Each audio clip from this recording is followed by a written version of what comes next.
see, you beat her up so bad she ended up in a hospital on Guerrero Street. What a story, Chris.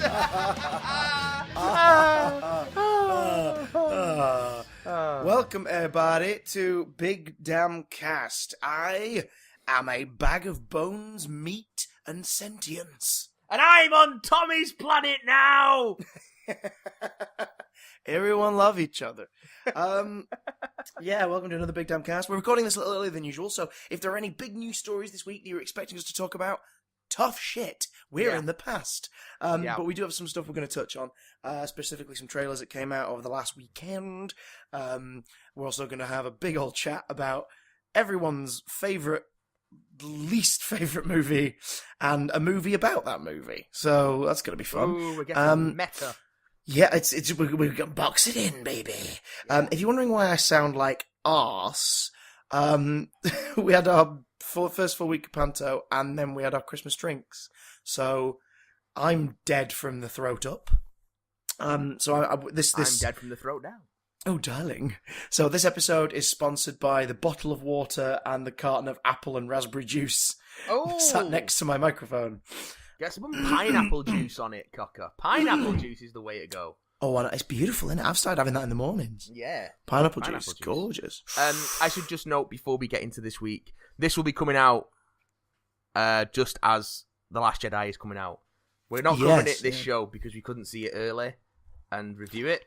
So we'll be covering it on next week's show. So don't worry, you've got plenty of time to see it before we spoil the fuck out of it. Yes, spoilerific goodness. Yay! Granny goodness. Granny goodness. No granny goodness and her. Well, shall we start with The Last Jedi then, good sir? We can start with The Last Jedi, and the fact that as we're recording this, the premiere was last night in the States, and you know the reviews are embargoed till the 12th of December, so a couple of days after. Which is a bit odd, I find. But the vibe I'm getting from this, as opposed to say the Justice League embargo, is that they don't really want people to know what the story is. Yeah, but I mean, there have been impressions coming out of the premiere, from fellow filmmakers, and they've all been pretty goddamn positive. So, yeah, I think Disney think they're onto a winner with this one, for either because they know everyone's going to go see it, or because they think it's good. Well, they've given Ryan Johnson an entire trilogy already, so I wouldn't be surprised if it was a pretty solid flick. Which he's also come out and said he's not Knights of the Old Republic. Okay, fair play. So Ewan McGregor Obi-Wan trilogy is all I'm saying. No, we can't have a whole trilogy of Ewan McGregor Obi-Wan. He's got nothing to do. I have everything to do. Listen, Obi-Wan. If you want a little bit of what Obi-Wan was doing in between episodes 3 and 4, then there's a bit of that stuff in Rebels, and there's a bit of that stuff in the Marvel Star Wars ongoing. Read issues 6 and 7. Yeah, to find out more. Yeah, he's got some stuff going on. So that happened, and we're all very excited, and it looks like it's going to be a great movie. And Ryan Johnson opened proceedings with a tribute to Carrie Fisher, and apparently the film has a dedication to her at the end. So this is good. And wonderful and sad because Carrie Fisher, I miss Carrie Fisher. So yeah, Last Jedi, it's round the corner. We're going to talk about it next week. But it's going to be out in the world, so be careful for spoilers. I've just got to make it till Thursday. Yeah, the day this goes up. Yeah. I've just got to make it to the day this goes up. It'll be playing in theaters. Speaking of playing in theaters, let's talk trailers, baby. Oh yeah, so we've had Jurassic World Fallen Kingdom. The hotly anticipated sequel to everyone's favourite Jurassic Park movie. No. Let's give the big JW some credit. It was a massive success when it came to the box office. It was a huge success. It grabbed the world by the eyeballs. It did and grab pulled the world. tight. It grabbed the world by something. It is not a film that you look back on fondly. It is not a film. It's not a film. It's got its moments. There are a couple of really cool moments, and there's a couple of There's a nice character. There's and a nice character. Nice character in the whole thing. yeah. It's an odd beast, but ultimately it's a harmless popcorn flick that just happens to shit on the honour of an amazing, ageless, timeless piece of cinema. And I rewatched Jurassic Park this last week gone, and let me tell you, that shit holds up. Oh, it's incredible. Oh, it's it incredible. holds up. It's amazing to think that in the early 90s, Spielberg went, right, we're going to have a CGI dinosaur, a massive T-Rex feature prominently in this film. Made a computer-generated animation, something that we as an industry are still coming to terms with properly. So just to make sure you don't see the seams, I'm going to overlight her or underlight her. Yeah. So she, like, lighting and weather effects are key to selling this creature. That T-Rex looks stunning. There's only one, I think, questionably CGI shot in the whole movie that I can think of off the top of my head. And it's, I think when the raptor first leaps on the kitchen counter, just lighting-wise, it's aged a little weird. I think the one that gets me is the first time you see the Brontos. Yeah, So but the first time you see dinosaurs in that movie, but that's because it's like, no bullshit, middle of the day, big shot. So it's like, okay, you've got your balls out. All right, nice. Yeah. I mean, nice. in the world of the film, it's not too bad. But then, of course, you get to any CGI shots later, and you go, "Well, this looks miles better than that one did." It's like, oh god, yeah, exactly. But the massive use of practical effects is a big reason why that movie's aged beautifully. The characters, the story, the set pieces, gorgeous. It's gorgeous. Jurassic World, not so much. Like 98% of the dinosaur work in it is computer generated effects, despite a big practical teams working on it. Yeah, I imagine it was a similar situation to the Thing prequel, where they did a bunch of practical shit on set, and then in post the studio went, "Nah, we'll just CGI it." Well, yeah, it's similar. What I know about Jurassic World is that there's a lot of overlaying. Yeah. So there are several shots of the raptors where animatronics were used, and then CGI was overlaid. And you're like, what was the point in the animatronic then? Yeah. Like it's not performance capture. Like what? So for example, even the simplest of shots, the bit where the four raptors are all in the pens, they've all got their heads in the little cages. They were practical pieces, but the lips and the eyes are CGI in that scene. Mm-hmm. Even though the puppets could do that and probably were doing it. It's very strange. I love practical effects, and I miss practical effects. If you want to see some good practical effects work, go and watch the 2015 Adam Scott, Toni Collette Krampus movie.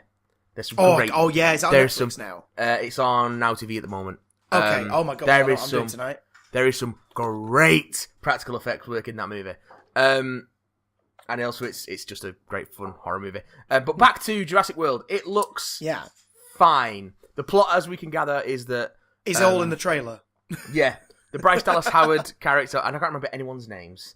The Bryce Dallas Howard character wants Chris Pratt to go back to the island because the volcano's going to blow and kill all the dinosaurs, and he wants to save the dinosaurs. And there's a congressional hearing where Jeff Goldblum says, "No, that's not a good idea." I don't want to shave my beard for the scene. Can I? I have a feeling that's just sit in a chair. That's going to be his only scene in the movie. I agree too. And nearly all of it's in the trailer. And then it'll be CGI'd over. There'll be a CGI Goldblum in the film. They'll CGI his beard off. I'm going to say it. This looks pointless. It does look pointless. Looks pointless. It does look pointless. I mean, they've got the lens on it. They've got the dour, greying, dull lens over a lot of the shots. So all those rich colours of the original, like even Lost World keeps that up. And Jurassic Park 3 has its own sort of colour palette. Yeah. The original Jurassic Park and Lost World have a very striking mix of oranges and washed out greens in the daytime. And these rich blues and blacks and little flashes of yellow in the nighttime. Well, the colour of that film you can just see by looking at the principal cast. I mean, you've got Sam Neill's like blue and dusty, and the little red neckerchief. You've got Laura Dern in the pink and the shorts. You've got Jeff Goldblum all in black. You've got Richard Hammond all in white.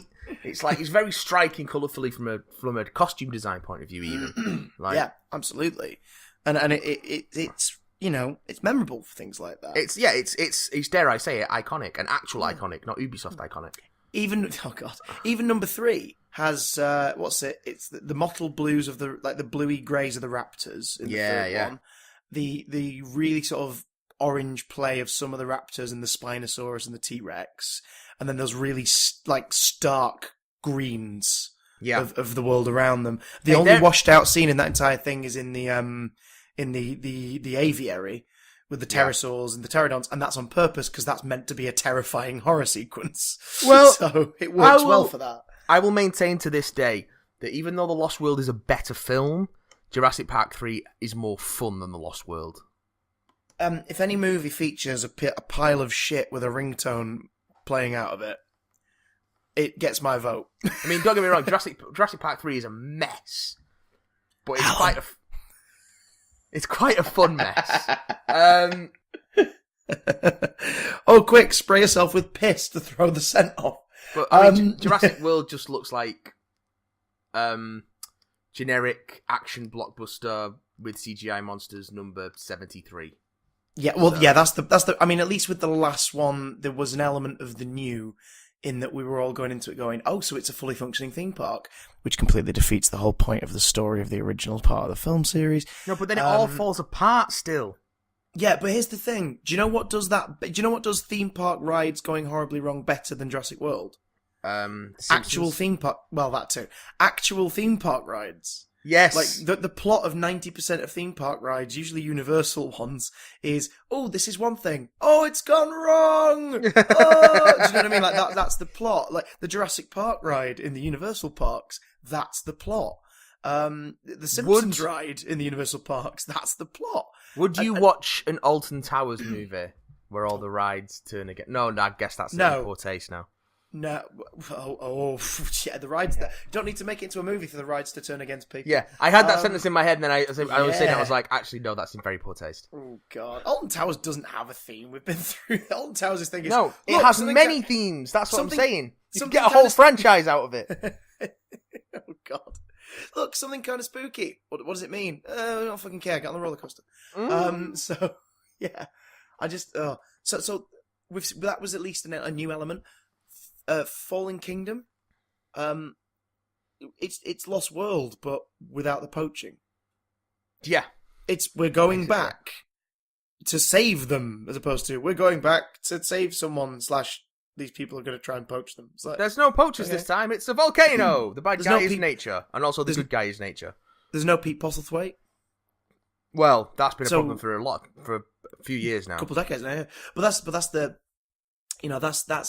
that's the thing as well, because it's like, at least Lost World, we got different set pieces set completely within the jungle environment. We got a baby T-Rex, 2 T-Rex. They did the classic sequel thing of, you like the T-Rex? We got 2. We've got 2. And just to save time for a direct-to-DVD sequel, they've had a freaking baby. Look at it. That was great. That was absolutely British, what you wanted. With this one, it looks like the newest thing they're giving us is lava. Because memes, and it looks like, I can't remember what the species is, but it sort of looks like a version of that dinosaur from, the one that's the antagonist, as it were, in Disney's Dinosaur. The one with the T-Rex looking thing with the horns. Yeah. The little T-Rex with the horns, yeah. We're getting something like that, basically. It's like, oh, it's not the T-Rex, but it's sort of like a T-Rex. Oh, here's the T-Rex to save the day. Again. The hero T-Rex, the heroine T-Rex even. Yeah, it's the only thing the trailer's missing is the final scene of them like either flying away in a helicopter or sitting in a diner like a week later, be like, boy, that was scary. That was an adventure. What's that? Oh, someone's just come in to tell us that a dinosaur's been spotted somewhere else. I guess we'll see you again in 3 years, cinema. Bye. So, yay. Isn't it weird that we're in a world where there are now more bad Jurassic Park movies than good ones? No, not that weird, because that's what franchises do. Generally. Although if you add up every version of Jurassic Park itself and its re-releases, then I think it might outweigh them. Possibly. Yeah. But that says more about re-release culture. But I own it in 5 formats. Oh, God. Yay! What else dropped this week? We got a trailer for the new Spider-Man movie, which I didn't even know they'd started shooting yet. But apparently it's animated. And Yeah, wait, it's a black guy. Oh, it's Miles! Yay! Oh my god! He turned into Peter Griffin. Yeah, this was announced, I think it was early last year, maybe slightly before, that Sony was producing an animated Spider-Man movie, and the world went, oh, okay. Because Sony Animation.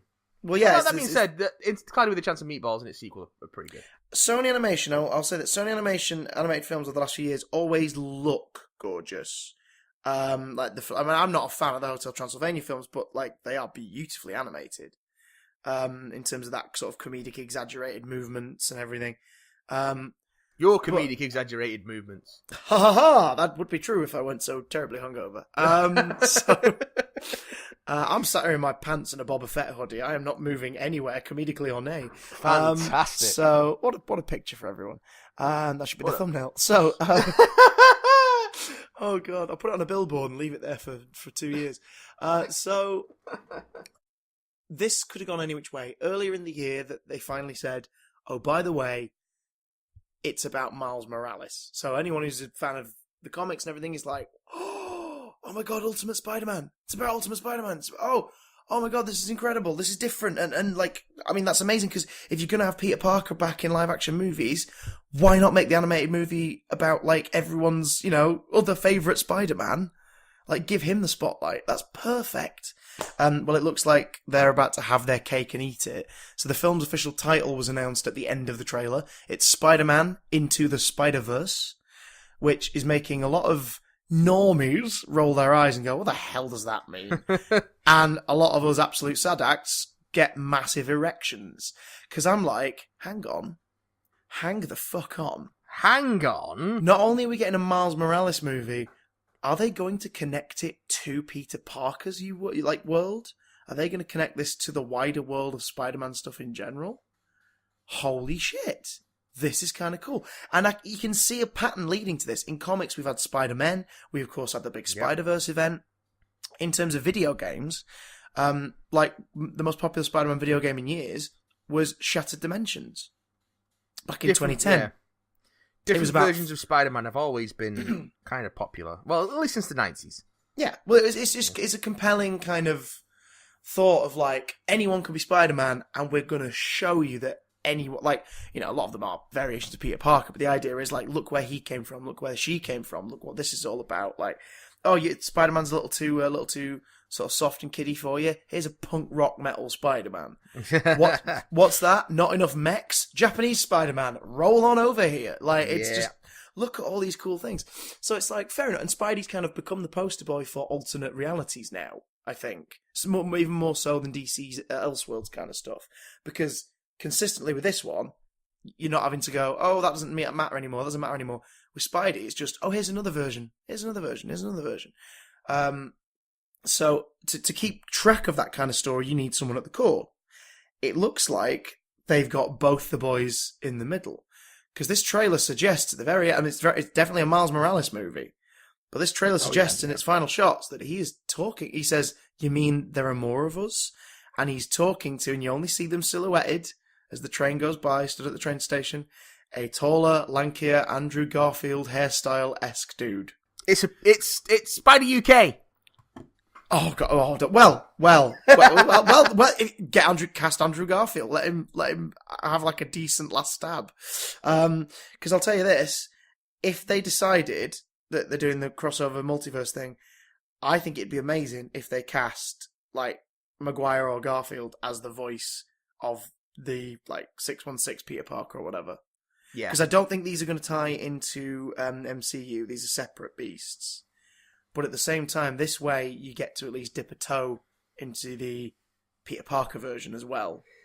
Yeah. But, oh my god, Miles looks amazing. He looks spectacular. Just his design, like little details, like his Air Jordans. And the fact that, like, when he lifts the mask up near the end of the trailer, he looks like Miles. He looks like they've aged him up a bit, like he's 14, 15. Like, as opposed to because he's like 13 when he first arrived in the comics, wasn't he? He was really tiny. Yeah, I think he's like 15, 16 now. Yeah, which is I think that's a good shout. That's how old Peter was when he first became Spider-Man. Yeah, and it would be a little frightening to put a very young kid in all that like peril in a film. In a comic, you can kind of buy it because you know that it's a very dark, uncomfortable world at times. But amidst all the colour and the fun, but like in a film, that would be a little bit frightening. But yeah, but it's the fact that he's there, but then when you see him completely without mask later on, like his hair's just so big, and it's just like visually that's such a nice idea. You know what I mean? Like he pulls the mask over and just like he becomes that shape, he becomes the silhouette that is Spider-Man. Yeah. It's so gorgeous. His scrawny little legs you pointed out as well. Yeah, he's proper skinny, which he should be. Prowler's in the trailer. Yeah. So, assumingly they're going to go with the ultimate version that is his uncle. Yeah, with a big old cape and a motorbike. Yeah, like it. Oh my god! But I think the best part, I mean, the song choice is cool for the trailer, but I think the best thing, those visuals, man. Yeah, it looks gorgeous. It looks really gorgeous. It's stunning. It's like they've taken out, they've sort of limited it to like, if there's 24 frames in a second, they've cut it down to like 19. So it's got this stop motion-esque, like, joltiness to it. But it's CGI. But the textures are sort of smoothed in a way that look like it could be stop-motion animation.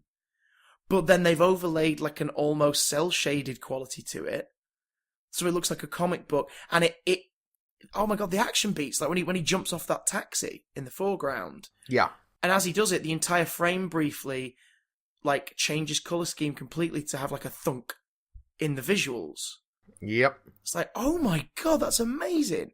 It's like Adam West would be like, this is incredible. You don't have to thwack things anymore for speech balloons to pop up. You can just leap off stuff.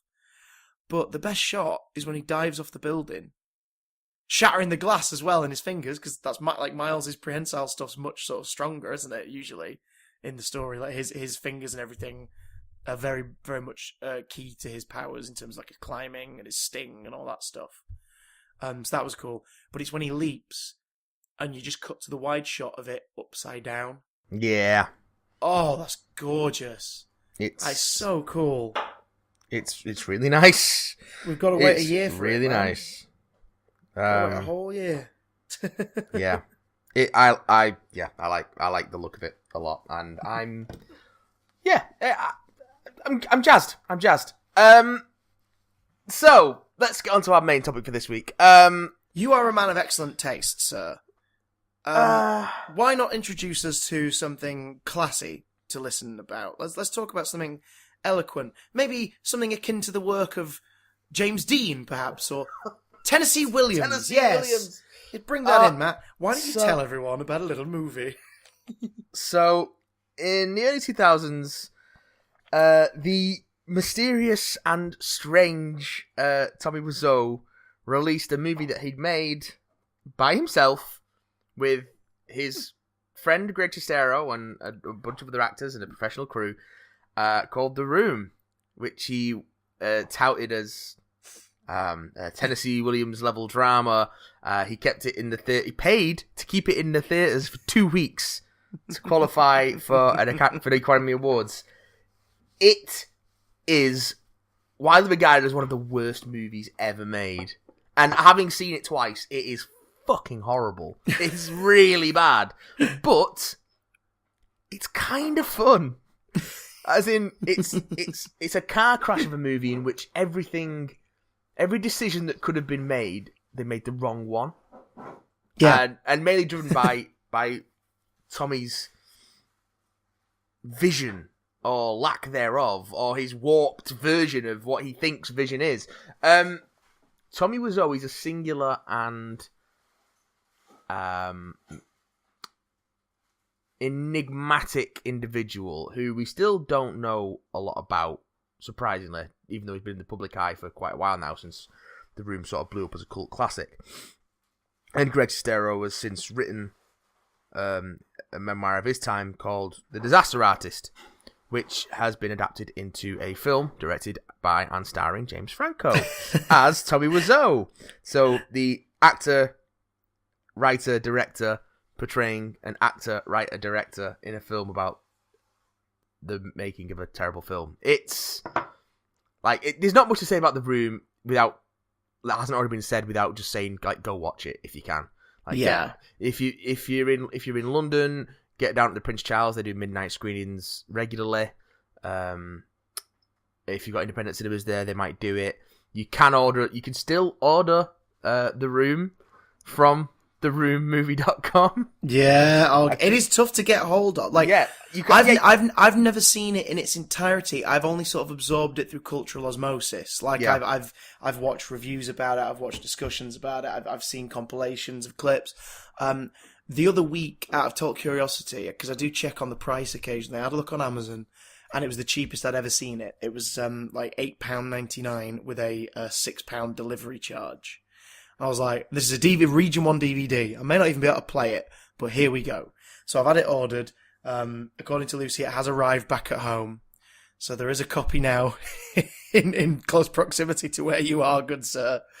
But, like, it's... Yeah, it is.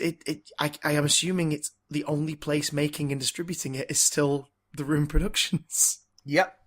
Which is weird. You think they would have struck a deal, like... Especially right now. Who's going to fucking buy that thing, though? Oh, you kidding me? Like, who was it who made the Disaster Artist? Because that company would definitely buy enough of the rights to release, like, a double pack when the film comes out on home media, surely. Well, they don't need to. After watching the film, it seems like they remade most of it. Shot for shot. Oh, well, we'll get into that, because, my God, what a beautiful experience. But, if everyone would just love each other, you know, the world would be a much better place. Anyway, so this film exists.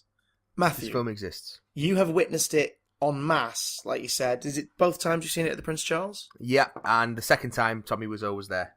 Oh, my... Right. Tell us a little bit about that, good sir. Tell me what it was like to bask in the same oxygen as Swamp Thing Dracula Man. Tommy Wiseau is like a drunk rock star. He looks like he's... cobbled together from spare bits of man. Leftover Gene Simmons skin flakes. Yeah, he's like he looks like a sort of failed clone of Gene Simmons with the strangest, like, sort of Eastern European but just impossible to place accent, and it just looks like an... If you took, he's like an alien wearing human skin. He's like Edgar Bug from Men in Black. If you took Frank Langella's Skeletor from the He-Man movie and just put sunglasses and a black slimy wig on it, it's kind of him, really. Like, it's just sort of just what he looks like. He's a melting face with like hair and 3 belts. These are the things we know about Tommy Wiseau. He claims to be from New Orleans, and he claims to be about 20 to 25 years younger than he clearly is. We think he was made... I say we, like the world at large. Think he was born possibly in Poland in the 50s?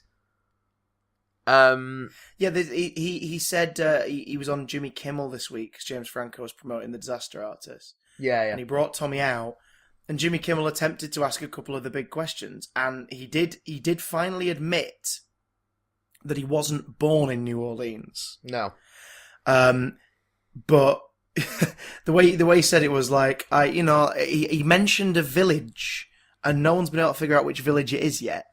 But he mentioned a village that he was like spent some of his childhood in. It's like, okay. Well, there's also... And then he says he grew up in New Orleans. So, of course, when someone says, where are you from? You say where you feel you're from the most, and that's New Orleans. So it's like, okay. So he just admitted he wasn't born in America, at least. But he's still not clearing anything up. I think Greg Sestero mentions in his book that he has seen a birth certificate for Tommy. Yeah. And also there's the picture that he sees when he first goes to Tommy's apartment of a young Tommy, a much younger Tommy, with brown hair in France, in Paris, and without a lot of his sort of eccentricities and trinkets. Just seems like it. And I think the quote that is from the book is that he looks at this picture and thinks something horrible happened to this man. Yeah, So, we do get a suggestion of that later, or at least part of it, because he also has seemingly endless funds, infinite like wealth. He spent $6 million, or what is rumored to be $6 million on the room, because the figures are still confidential. But it's believed he spent around $6 million on producing this film, and it was just a drop in the bucket for him. Yeah. Well, it was a 40-day shoot that turned into like a 62-day shoot. Yeah. That bought all of the equipment used to make it, as opposed to renting it. And two sets, like, bought 35 mil and digital HD equipment. Yeah. And filmed it simultaneously. Because he just wanted it all. Like, he wanted to make sure he had it all. It's just like, why? The money was spent to recreate sets that exist, like, meters from where they're shooting the set version. Yeah. We'll take, let's segue. We kind of have into a big old mixed discussion, because I think it's impossible for us to talk about The Room and then The Disaster Artist now. I think they're kind of intertwined. And I will say up front, we're not going to be coy about spoilers for The Disaster Artist, because one, this really happened, or versions of it at least happened. It's a Hollywood version of the story, definitely. Yes, it is not a film that hews close to the truth. Like, real people have been left out of the story, amalgamated into other people. Things that happened have been sort of left out for streamlining. A couple of things have been invented to give it its structure, but the basic narrative is still the same. Yeah, like, as is the case with like every based on a true story, because this is not an adaptation of the book The Disaster Artist. It's used that as its blueprint. Like, it was the gateway into telling this story. Yeah. It doesn't do anything like massively false, I don't think. Like, every created incident is there to illustrate a point that was made in several other stories in the book. I think the main thing that happened in real life that doesn't really come up, there's two big things in terms of production of The Room, is that one, that he fired 2 crews. Yeah. And a couple of those crews they've just been amalgamated to the same crew. Like the Seth Rogen character left halfway through the production of the actual Room, but they kind of amalgamated that into the Seth Rogen character. And also the other thing is that there was originally another person playing Mark. Yeah, I know. I thought it was odd that they left that out, because that's one of the most fascinating parts of the story. Yeah, who they shot everything twice with Greg and this other guy and left this guy out of the movie. Oh, and also one of the characters, Peter, the actor who plays Peter in The Room, he left during production because he had another job that he had to go to, but Tommy wouldn't change the schedule to accommodate him, so he just replaced him with someone else and didn't really. So the football tuxedo scene where that character falls over and it's like, all right, I'm done.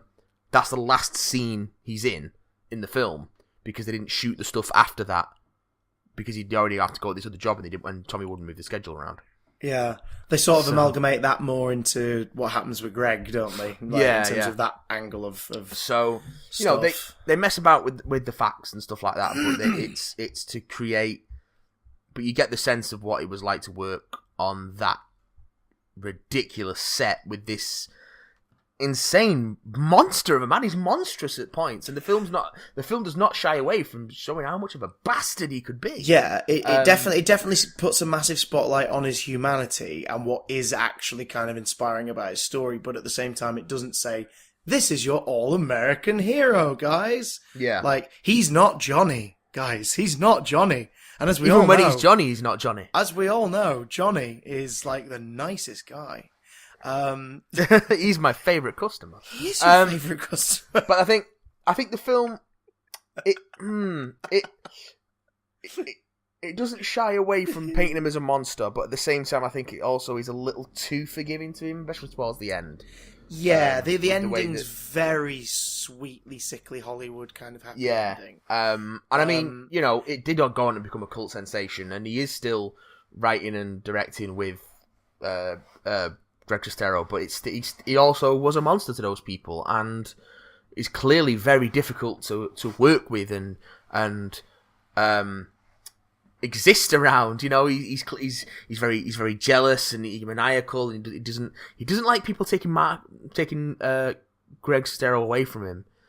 He was very jealous of Greg's relationships and well, the also film plays that almost as like a hidden love story that's not really being focused on. Yeah, but you know, and upset, like they sort of play with the homosexual undertone of their friendship, or at least the one-sided homosexual undertone.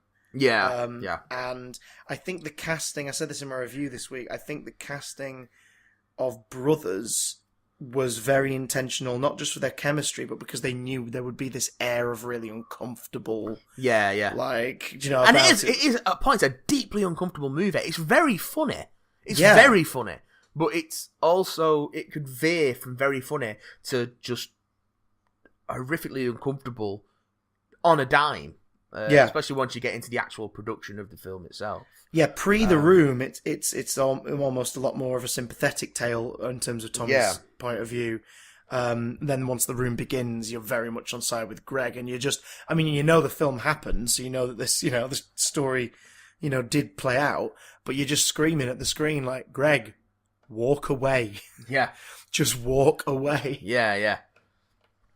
To the point where they sort of imply that that's why his girlfriend leaves him towards the end of the film, which I don't believe was the case in real life. Although they did split up, but I don't believe it was because of his friendship with Tommy. I think the stresses of that played into it, but I don't remember that being the reason. Yeah. And yeah, I really like the movie. I do really like the movie. I think it is it's a little inside baseball, I think. Yeah. Because it's clearly made by... There's that weird bit at the beginning where there's all the talking heads of real people talking about The Room. And like Adam Scott and Kevin Smith and stuff. You're like, what is fucking this? J.J. Abrams and Lizzie Kaplan and Kristen Bell. The first thing you see in this movie is Kristen Bell talking about The Room. It's like, this is odd. It's really weird. It's really Kristen weird. Bell, so I'm not complaining. It's really weird though, but it's like a bookend. Like the beginning of the movie and the end of the movie do feel like they are a bookend once you see them. But obviously, the first time you see it, you're like, why are we opening with this? Yeah, What's it's a strange choice. It is a strange choice. And also, then you look at the cast, and it is like James Franco and Dave Franco, and then like a bunch of people who kind of have a love for The Room. So you like all three members of the How Did This Get Made podcast, which is what introduced me to The Room. Yeah, because they've done a couple of episodes in it. They've done an episode with Greg Sestero on it as well. So Paul Scheer, June Diane Raphael, and Jason Mantzoukas all get roles. You got the Seth Rogen and the James Franco connection, and it just feels a bit like... It's like Bryan Cranston's mentioned before, he's a big fan of it, so there he is. 2001 Bryan Cranston is in the movie. And that didn't happen, by the way, the whole Malcolm in the Middle thing. I watched they did a screening of it 2 weeks ago, and there's a big Q&A with Seth Rogen, Dave Franco, and James Franco afterwards, and they were asked about that, and they said, no, it didn't happen, but it was an amalgam of the stuff, with him not letting people like leave set even if they weren't needed that day and things like that. But also it's just because they wanted... Bryan Cranston said he was such a big fan, so they were like, well, we've got to find a way to get Bryan in the film without it being too weird. They were like, well, let's just make it himself. And then they loved the idea of just taking him back to Malcolm in the Middle, Bryan Cranston. Yeah. And then James Franco was like just improving and titting around and came up with the whole little Malcolm thing.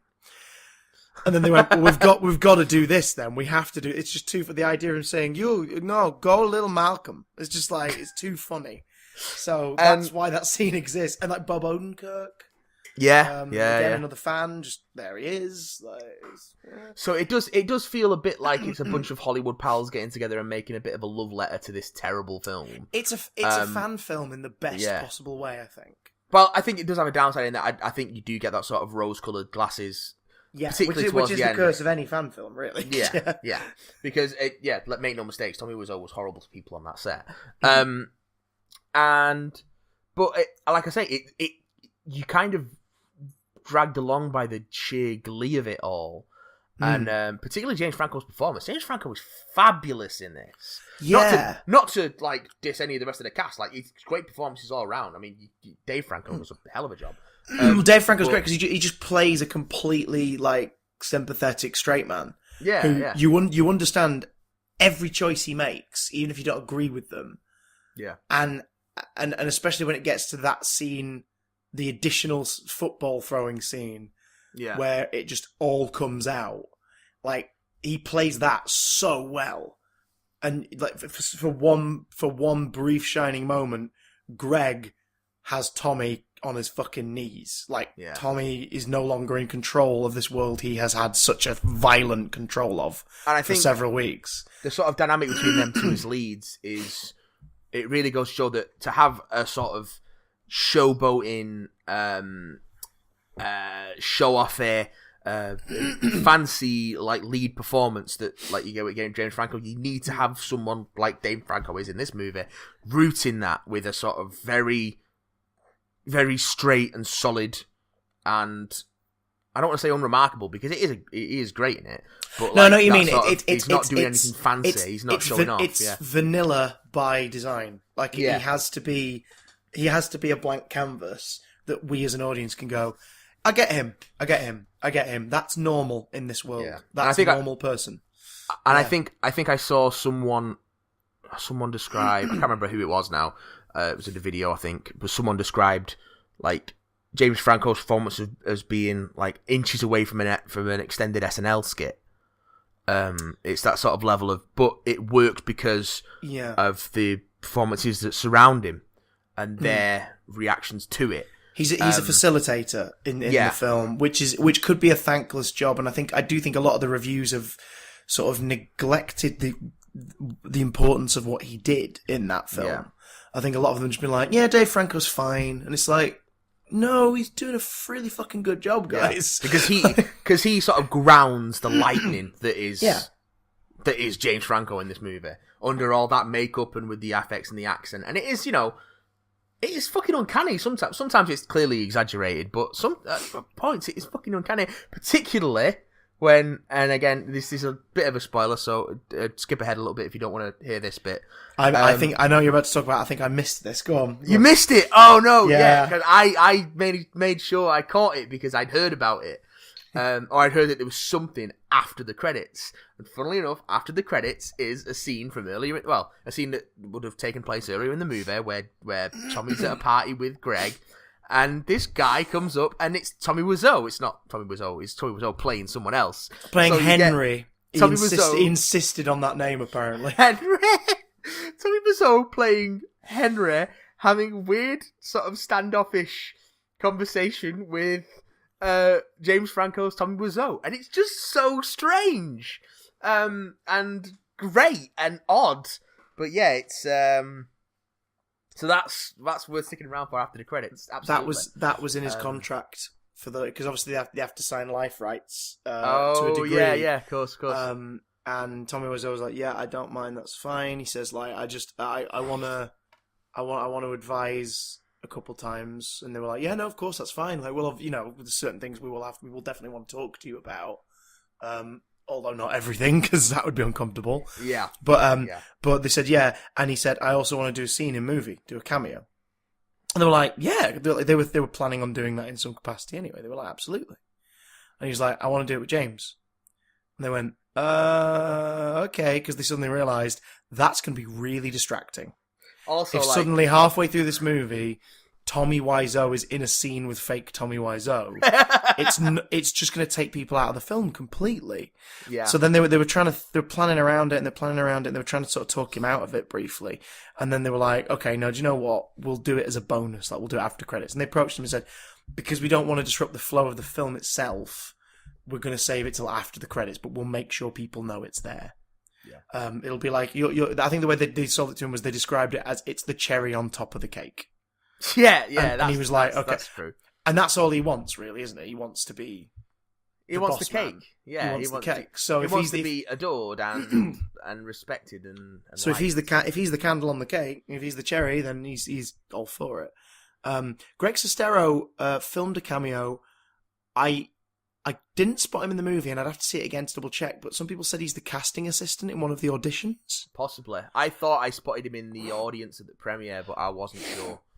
I don't know. But, If he was stood up, you wouldn't have missed him because he's like 6'25" or something. Yeah, he's a tall man, very tall man, which is quite fun to see. He's a model, so yeah, which they don't. Which again, they sort of touch on. They don't do a lot with it, but his mum's in the film, and it's just his mum's a little bit more considerate in this than she is in real life. Apparently, well, also in real life, she's French, which she isn't in this. As much as I love Megan Mullally, French she is not. It's like, oh yeah, well I'm 14. Oh, happy birthday. Oh god. Yeah, because you don't hear that in the film, but in real life, like he lost his first agent because his mum had a go at her. Yeah, like they phoned his mum up to say like he's got the job and his mum's the one who picked up. Like we'd love to sign him, we'd love to sign Greg, it'd be amazing. And she basically just started grilling them on the security of the job and this, that, and the other. Got into an argument, swore blind at them, and then hung up. And he came home to his dad looking really upset. And he was like, "Is everything all right?" And his dad was like, "You didn't get it." And he was like, "Oh shit." He was like, "Yeah, I mean you did, but," and then what follows is like a few really fucking horrible, uncomfortable days in that household. Can only imagine. Yeah, I mean they really get. To be fair, they skip a lot of early Greg that it's more hinted at, because they just dive straight. I mean, we start with the acting class, don't we? With the frickin' streetcar named Desire moment. Oh my days! Oh my god! It's insane. It's nuts. Insane. I have a feeling because that did happen, didn't it? I read possibly. I've heard. I think I've heard them talk about him doing that once. I don't remember reading it in the book. I've not read the book, so the book they talk about him doing the Shakespeare sonnet for that teacher, which they moved to the Bob Odenkirk character later on. Yeah. Which is freaking hilarious. But yeah, oh god, that opening. Right, let's dive into some specifics and ting. Let's talk about stuff that we really appreciate and really liked and whatnot. Yeah. I'll start the ball rolling. I haven't been to a big screening in the room. I've never managed to attend one. But I was in a screening with a room audience the other night. Put it that way. Okay. It was opening night of the film. In Lincoln. I checked my Odeon app in the morning because we only had afternoon performances of the show that day. So I was like, great, I can go see it tonight. Oh, there's only one showing. It's at 8:00. Okay. Well, do you know what? I'll get my ticket now, so I don't have to worry about it later. So I go through the app, and I'm like, hang on. There's about 3 free seats. Because this is one of the Odeons where like it's still quite a small one. Still assigned seating, yeah. Yeah, assigned seating. So I was like, okay. All right. Well, there's one there, like at the back of the group of seats at the front. I'll sit there. It's just one on the end. I'm sure the people sat next to me won't mind a random bloke sat on the end. They'll be fine. So I'll press it. And I kept thinking to myself, maybe it's pre-sale. Maybe my app's having a glitch. Like it had one the other day where it told me I couldn't use Limitless. So I went back and then went back again. And it was like, oh, I can now. Wait, what? Yeah, that's happened to me a couple of times. Very strange. Yeah. So I was like, oh, yeah, it might be fix your shit, Odeon. Might just be a glitch. And then I showed up. It was not a glitch. This was a packed screening of about 250 people. Nice. And, oh my god, Matt, it was biblical. I didn't record my review of The Disaster Artist for my YouTube until a couple of days after, just so I could actually have a nice logical think about the evening in the film. Yeah. But on the night, it was the best film I'd seen that week, because it was just like, oh my god.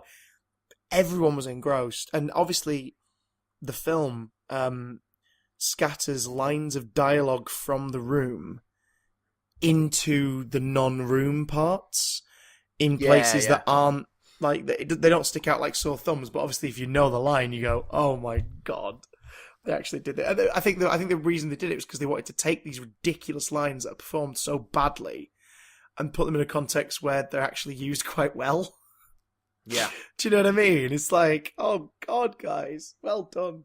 But people were pissing themselves laughing, and then the absolute best part was at the end, where you just get 5-minute like sizzle reel of comparison shots of the scene from the room and their version that they obviously shot to use in flashes and snippets in the final sequence. everyone was just sat there amazed at like how, because that's the thing, it can never be exactly the same, because if it is, what's the point? But it's the mannerisms. That was the most impressive thing. All the actors, when they're recreating the scenes, obviously the dialogue's not exactly timed and everything, because that'd be really weird and painstaking to do, but their physicality is so on point. Yeah. It's nuts. Like just everybody, like, you know what I mean? Like Lisa, Denny, like they're all moving the way the actors move in the film. Like little quirks and everything. It's so strange. But that was that was a highlight for me, watching it with that crowd, and then especially watching that bit with that crowd. Yeah, really I mean, cool. I saw it in a fairly empty auditorium, but the audience was super into it. There must have been about a dozen people in that theatre, if that.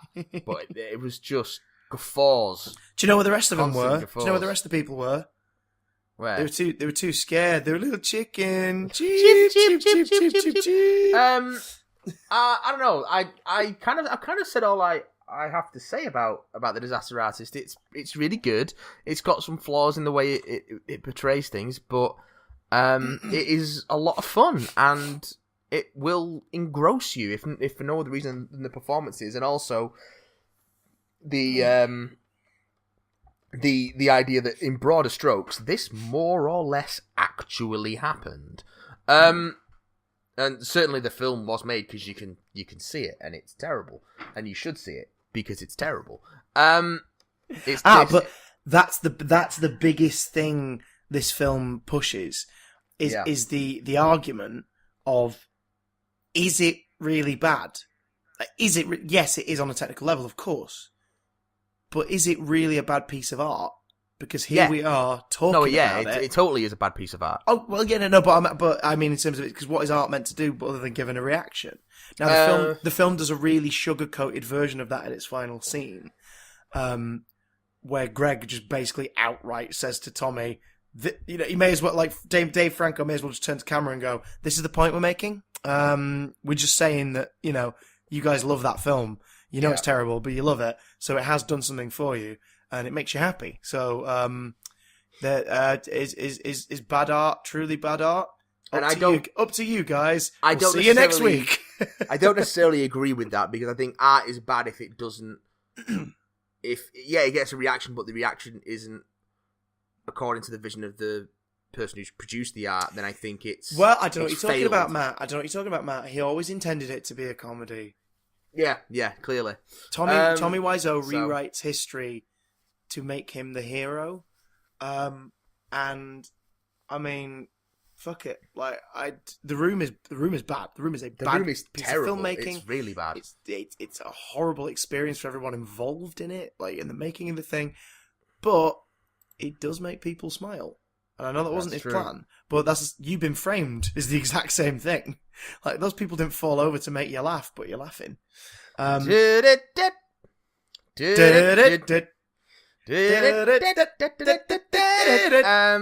Did you know for years they had CGI VHS tapes in the title sequence long after people had stopped using VHS tapes? The Disaster Artist, totally recommend it, especially if you're a fan of Florence Foster Jenkins and Ed Wood. If you like those films, I think this is it make a nice little triple pack. The idea of, these people think what they're doing is fantastic, but it's really not, and here's the story behind it. Yes, give it a look-see. By Jove. It's the biggest freak show you'll see in cinemas all Christmas until The Greatest Showman comes out. So, I'm on the fence about Greatest Showman, but we'll talk about that another day. It's got some wonderful trailers, but that's kind of it. Yeah. Right, let's do some emails. Emails. We got a few. You got a few this week. So You're tearing me apart. Emails. And I think we should blast through them all, because we gotta get into some Last Jedi stuff next week. So, where's my money, Denny? Where's my money?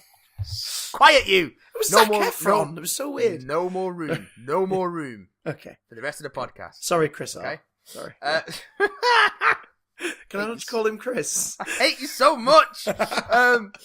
This one comes in from Harry. Salutations, Matt and Chris of the Huge Dan Pod. Ooh, meats. Hope all is very well and swell with you. Thank you dearly for the podcast throughout a turbulent year. turbulent juice, and the regular recordings of your vocal cords, calibrating the stimulation of your creative faculties and neural networks and processing them into comedically coordinated content for the consumption of the audience. Cheers for that! I appreciate the sentence. It won't fit on a poster, though. I'm currently versing myself in Marvel comics and the cinematic universe properly after a long drought. A long drought. Yeah. Brilliant. I did that deliberately, I apologise. Could I trouble you for any Guardians of the Galaxy titles in print you recommend? My local Waterstones has a vast selection, and alas, I am at a loss due to my lack of knowledge about the Blessed Guardians. So, the problem with Guardians of the Galaxy is that they have never really had a definitive comics run. They've had a long one. The Dan Abnett and Andy Lanning run, which starts with... what's the volume now? Let me look it up. Hey. That's the version that inspired the film. Yeah. And is... Because before that, the Guardians of the Galaxy were like a team from the far future of the Marvel Universe and all that kind of stuff. So it was just not the team that you are used to. The Star-Lord, Gamora, Rocket Raccoon, Groot version came together with the Dan Abnett and Andy Lanning version. I'm just trying to find the title of that first trade. But the internet does not want me to look it up. One sec. After that, there has been another run. They've continued on with those characters. But the Brian Michael Bendis run that came after that in the lead up to and after the movie was met with mixed reactions, and I've read a little bit of it and I wasn't hugely keen. And then after that, I don't know who's doing it at the moment, but it's kind of fallen off my radar. So if you want to go Guardians of the Galaxy, here's what you need to get. You want to go Guardians of the Galaxy Legacy, Guardians of the Galaxy War of Kings Book 1 and 2, which sort of take place during a crossover event, so that might be a bit weird. And then Realm of Kings, which is the final volume, leading into what would then become the Marvel Now Guardians, which is the Brian Michael Bendis run, which is Cosmic Avengers, Angela, Guardians of the Galaxy and all the X-Men, Trial of Jean Grey, Guardians Disassembled, Original Sin, and Through the Looking Glass. Those are the trades. But as I say, the Brian Michael Bendis run was met with mixed reactions at best. So, give Legacy a go. The Abnett and Lanning run. You can also get the Abnett and Lanning run in 2 larger volumes as a complete collection. But yeah, give that first volume of the Abnett and Lanning one. That's called Legacy. Guardians of the Galaxy Legacy. That's where you want to start for Guardians of the Galaxy. Anyway, on with the email. However, hopefully my Doctor Who badge doesn't have to be handed in. On 15th December, the Lethbridge Stewart Books published their latest collection of short stories, which includes a story by me, The Cruel Oil. Having grown up loving spin-offs like the Sarah Jane Adventures and Character of the Brigadier, it's quite a dream come true for me. It did originally have a Christopher Eccleston reference in there, but it had to be cut, alas. The book will be published just before Christmas. Okay, so look out for that. That's by the Lethbridge Stewart Books, is it? Yeah. Yeah. Okay, that's pretty cool. What's the story's called The Cruel Oil, but Harry doesn't say what the book's called. So let us know what the book's called, Harry, so we can give it a proper plug. Incidentally, a very Merry Christmas to all of you at home, which is a pineapple slice. That one comes in from Harry Draper. Thanking you very much, Harry. Harry can write an email, that's all I'm saying. Yeah. Harry knows how to write a bloody email. Congratulations on that thingamabob. We read about it in the Times. Tomorrow's Times. Sorry, I couldn't resist, sorry. Okay. All right. Okay. I'm going to do it. I'm going to do the voice. It's coming back. Oh. Dear Chris and Matt, I hate the news that the 13th Doctor will have Jodie Whittaker's normal Yorkshire accent. I was pretty pissed off about the 12th having a Scottish accent, but this is just too far. I don't buy the idea of Gallifrey having a Yorkshire, let alone a Scotland, but I'll let them off for that one because I could just count it as a very northern accent on Gallifrey. Also, have you seen the Twice Upon a Time trailer too? I'm infuriated about why the fuck the BBC have shown a part of the 12th's final regeneration in the trailer, whilst the shot looks fucking amazing! And I'm now extremely excited about seeing this regeneration episode. It sort of goes against my Whovian rules to show something like that in a trailer! What are your thoughts on the matter? Are you guys excited about the app? Hello? Hi. So I've got no problem about the accent thing. yeah, Gallifrey. There's no. It's not a geographical thing on Gallifrey. When he said lots of planets have a north in his ninth incarnation, he wasn't implying that Gallifrey has a Manchester. Like, It's not real. it's not real. It's if you wanted to get scientific and geographical, the Doctor's voice would just be a garbled mess because he wouldn't speak English, because he wouldn't speak any language from Earth. So I don't mind. I think it's nice. It's a new flavour. It'll add to her personality. It means as an actor, there's one less thing for her to have to maintain, so she can concentrate on what actually matters, which is the character. So, and who knows, she might have a softer Yorkshire accent. I just think, basically, Tom Monty, that you're from the south and a bit of a Watford Gap upwards racist.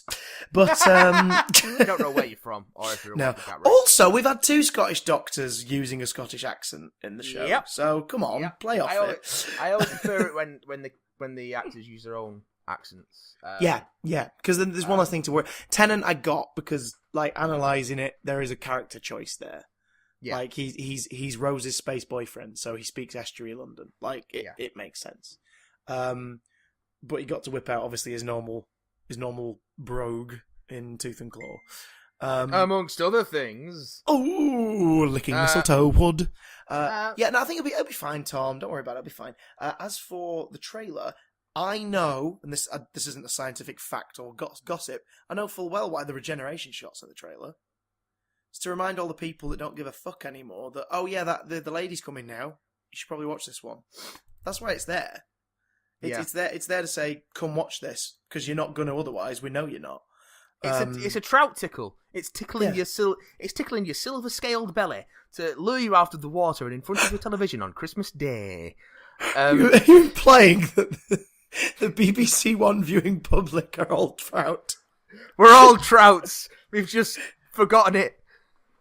We all are trouts, metaphorically speaking. Yeah, it's a metaphor. It's fine. Yeah, it's just there to bring people back because the show is not as watched as it was. It's on at the earlier time again this year at Christmas. Like, it's got the 5:30 slot or whatever again. So it's like they need to make sure people know to tune in. I'd be fascinated to see the charts afterwards. As to whether or not people actually just start tuning in the last 10 minutes. Probably. I think I'll be watching the whole thing, but I probably won't actually tune in until the last 10 minutes. Yes, that's me too. It's my one day off. Like, I'm not wasting it watching Doctor Who with all of my powers of concentration. But I concentrate on the last 5 minutes. By that time on Christmas Day, I will be so pissed. I won't. I'll be on Calpol and hot water. After the year that we've had, as a world, this end of year celebration I'm just gonna be obliterated.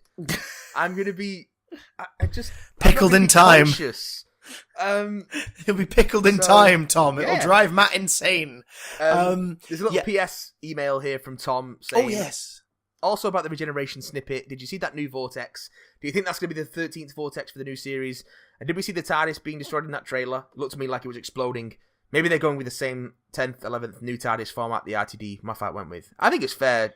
Yeah, we're getting a new TARDIS, straight up. I do agree with you. I know why they put the regeneration and the exploding TARDIS in the trailer. I do agree with you, Tom, that they shouldn't have done that. Because in terms of caring about the story, it's like, oh, well, we're seeing the thing that we're Like we're always going to anticipate seeing that shot now. But I know why they did it, and it makes sense in that way. I do think it's weird that they're blowing the TARDIS up again. Yeah, I mean, well, it is getting regenerated. It is getting a new look, but can you not just do what they used to do and it just have a new look? that's unlike Moffat to repeat himself, isn't it? So, next one comes in, And the vortex does look lovely. Next one comes in from Ethan. Ethan Hawke, he's back again. Hello again. Thoughts on... Funny email. Sorry. Quick thoughts on A, The Last Leg. I've never watched it, I'll be honest. I like The Last Leg, but I haven't watched it for a while. I like Adam Driver. I went to see him live on his Clown Heart tour. But I've just not watched it for a while. It's a good show though. B, Taskmaster, Champion of Champions. Don't like Taskmaster. Next question. He's my favourite Deadpool villain. Next question. Hey! C, League of Gentlemen. Very excited. Very excited. Can't wait for multiple reasons, which we'll get into next week, maybe. Very excited. Yeah. And D, the brand new Vic and Bob's Big Night Out. I Also, know. Very excited for that. I know. I mean, it's weird. It's on the Beeb, and it's Vic and Bob's Big Night Out, and I'm like, hang on. I mean, obviously, it was always Vic and Bob, but it was Vic Reeves' show. So it feels weird, but I still can't wait to see what they've done. Yep. I still can't wait. So the Beeb this Christmas get Alan Partridge, the League of Gentlemen, and Vic and Bob back. That's a good Christmas lineup. I'm not gonna lie. And then we get Inside Number 9 in the first week of January. I still need to watch the first 2 seasons of that, so yeah, I'll try and get on that. First 3, there's 3. Ha-ha! Oh god. You have a smorgasbord. Also, thoughts on the Disaster Artist / Room now, or later if you feel like it. We've done it. How about earlier? Yeah, we've got it earlier. So Ethan, you're going to see the thumbnail for this episode and be very pleased.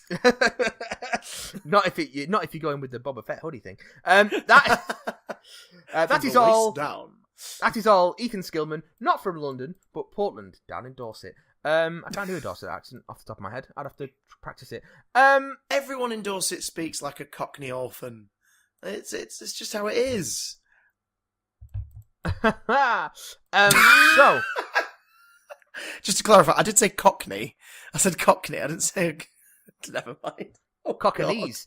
Banana.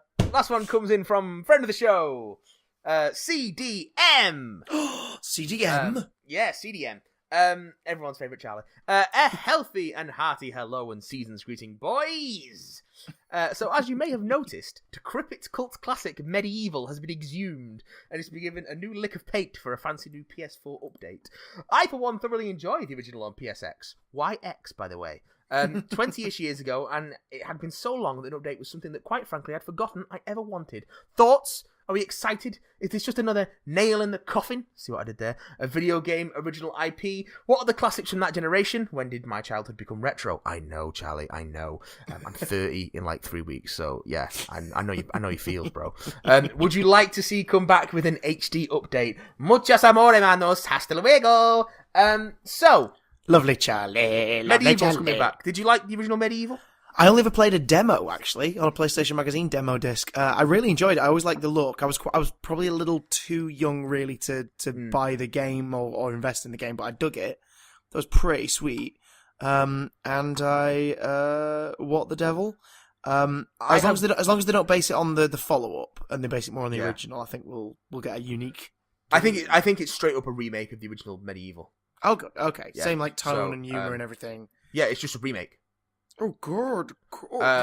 Like probably similar to what they did with the Crash trilogy. So I think I have the original Medieval.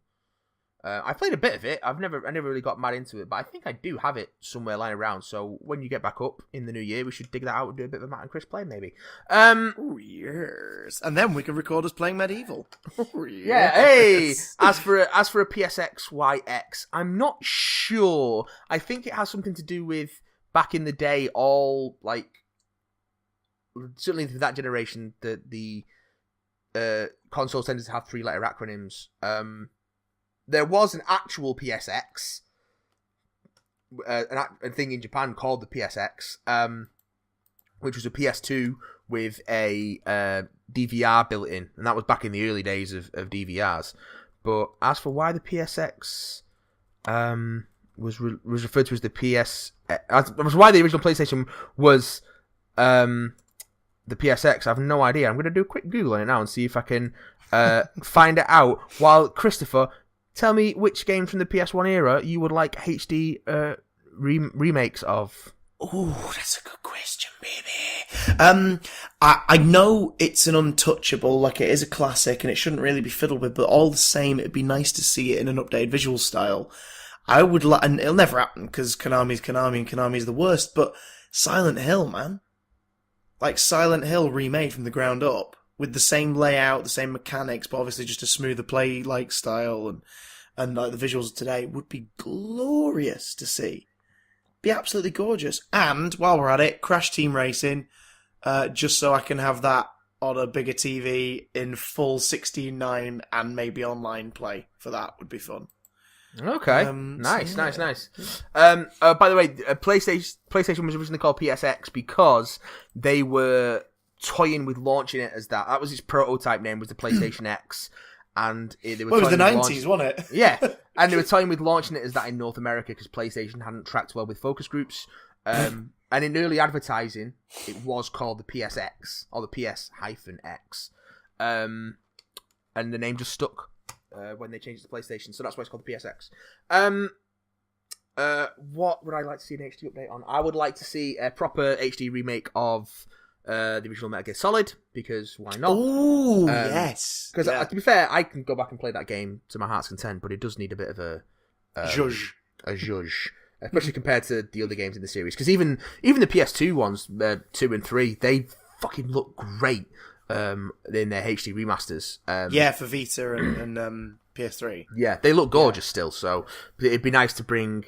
I mean, they did do the Twin Snakes on GameCube, which was a remake of 1 in the 2 engine, but it's fucking rare as rocking horse shit, and it has some flaws because they redid all the cutscenes and they redid all the voice acting with some different actors in certain roles, mostly the same actors, but in certain roles different actors. And in terms of the overall package, I prefer the original PlayStation game. What would I like to? What else would I like to see? I don't know, man. Because we've already got Crash Bandicoot, even though I wasn't particularly interested in a Crash Bandicoot remake. We've already got Resident Evil. Again, I wasn't particularly interested in that because I've bounced off those original games more times than I care to imagine. What else was on PlayStation 1 that you think might be worth a revisit? Or even that era? I mean, I'm thinking back to my days of being a Sega Saturn, owning and loving youth, and I would love to see proper HD updates of the Panzer Dragoon series. Oh yeah, because they were great. Well, the first two were like sort of on rails shooters, and the third one was a proper 4-disc expansive RPG. I'm not interested in HD remasters of the Final Fantasy games. Like, not bothered. Like, just I don't need a remake of Final Fantasy VII. Like, if you want to go back in and like retranslate it and stuff, then yeah, I'll go for that. But I don't need the ground up remake because it's going to take so long to come out. I mean, they have kind of they've remastered the PC version of 7 for PS4, so you can get that if you're desperate to play it. But yeah, I don't know. I'll have a think about that one because I didn't have a PS1 growing up. I didn't have it until I was later on a teenager after the PS2 was out. So I caught up on a lot of that game. Although my friends had them, so I caught up on some of that stuff after the fact, after it was already kind of old. And I had a Saturn from that era, and I'm thinking back to the library of games I had, and I'm thinking about, do I want any of that re-released or remade? And thinking, actually no, because I mean, I've got Daytona USA on the PS3, the arcade version, so I don't need that. I've got Virtua Fighter 2 on the PS3 as an arcade version, so I don't need that. They've remastered and re-released Nights into Dreams, which is kind of like the game for that system, which is, still obtuse and difficult and weird, even after being remastered. And yeah, kind of like the Panzer Dragoon games is kind of it, because a lot of that stuff wasn't that great in the first place, but it was all I had, It's all we've got, damn it, it's all we've got. Yeah, I think a lot of that stuff hasn't aged well. And HDifying it would not necessarily fix the problems that those games had. So yeah, although you want to do a ground up remake of something, yeah, maybe. But nothing comes to mind other than Metal Gear Solid. Get on that shit. Do it, Konami. Oh wait, you don't make games anymore. Fuck you. Konami is Konami, and Konami is the worst. That's it for another show. I've been Big Damn Matt, and he's been Big Damn Chris. As always, you want to get in touch with us, bigdamncontact@gmail.com, @BigDamnCast on Twitter. Next week, we will be digging into The Last Jedi, so send us your thoughts, opinions, hopes, dreams, fears, nightmares, everything to do with Star Wars The Last Jedi, and we will dissect the film like a well-cooked Christmas turkey the week before Christmas. And then I think it will be our Christmas episode the week after that, won't it? Possibly. Oh no, I think we might have another one. Let me just double check. Do you know what? This is why I should have a calendar with me in the room. You're right. Yes, that next week is The Last Jedi. Then our Christmas episode goes out on the 22nd. Then we'll be back with a full-fledged, non-pre-recorded episode on the 29th. Yes, we have already recorded our Christmas spectacular. Let me tell you, we have a treat in store for you. Yeah. Mince.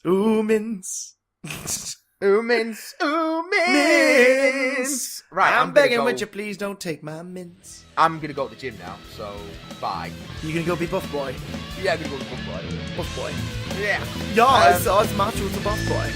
Yeah, I'm the Buff Boy. Now, right, everyone go, stop listening. I need to record, so press stop on your podcast player. Alright. Fuck it.